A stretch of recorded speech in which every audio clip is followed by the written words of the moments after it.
Hello, everyone. Today is June 12th, 2025, and it's actually a special day. It's the day of Helsingfors. Just an anecdote. So, long time ago, in 1550, Swedish King Gustav Vasa founded Helsingfors, and at that time, Finland didn't exist. So, what is now Finland was the eastern part of the Swedish kingdom. And the whole history goes back 1,000 years and has to do with entrepreneurial thinking and stuff like that. So, but the reason for this video is not about that, but maybe because I do nutrition psychology, nutrition education, psychoeducation, coaching, and stuff like that. So I also been in, I think the English word is brawl. It's like a conflict-oriented situation with a former colleague of mine. And Finnish state media currently allow him only to state his viewpoint on food and health. So just before this video, I published an article which is posted on my science blog with all the links and stuff where I explain this. Sadly, this is in Swedish. So, but I mean, with Google Translate and everything, it's probably easy to translate. But the key point I will mention here is that this has been going on since at least 2012. It's a long time, 13 years. And his message has typically been that saturated fat is bad for heart health. Meat causes colon cancer. And in this particular article, he claims that not all processed food is bad for you. And instead he sort of reiterates that the key point is fat and salt, but also sugar. And he, So I asked the question, what does the science say about his statement? Okay, so first and foremost, I would say some brief stuff here to make a short video, but common knowledge is that sugar is the key point. If you have health issues, let's say you're obese, you have type 2 diabetes, or you're pre-diabetic, you have non-alcoholic fatty liver disease, you have high blood pressure. Key point, quit sugar. I mean, everyone's agree with that. So even this nutrition guy agrees on that, as it seems.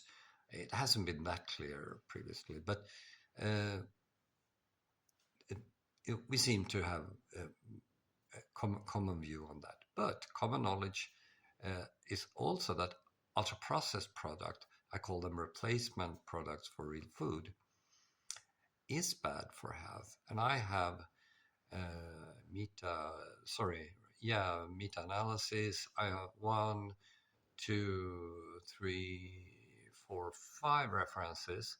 And so my former colleague has a different viewpoint, so he goes against the science. But he also kept reiterating that fat is bad for you. But the thing is, it's not. So he refers to something which is called the diet heart hypothesis. It has been rejected numerous times. So in 2006, 2016, and then famously Nina Teicholz wrote a book about that, and then collected, I think, was it 19 studies, including meta reviews, which also rejected the diet heart hypothesis. So, and salt then, well, when I grew up, salt was dangerous. It was lethal. But I met with a guy, international researcher, specializing on nutrition actually, and they show that salt is crucial for health. He used the J curve. I have linked it in the article, and it basically says that if you take salt off your diet, your risk of dying of cardiovascular disease or heart-related issues increases exponentially. So it's already 5 minutes. Um, I added two measures where the EU has compared causes of death in all member states. So a comparison between Finland and Sweden is interesting because we share a history, and and we have similar DNA. So death by ischemic heart disease, lack of oxygen in your heart. Finland 15%, Sweden 10%. That's a 50% difference. Death by Alzheimer or dementia. Finland 20%, Sweden 10%. It's 100% difference. If that was worse, the Finnish Brain Foundation claims that 50% of all women and 30% of all men over 45 years of age will suffer from a serious brain disease. I think they think about Alzheimer and dementia. And in 2023, Finland's biggest or largest tabloid, Helsingin Sanomat, published a table showing, and they said the research at the University of Helsingfors, which this guy works at, has collapsed. It means that most of the science is bad. So it's not me, not hit on me. It's from Finland about Finland.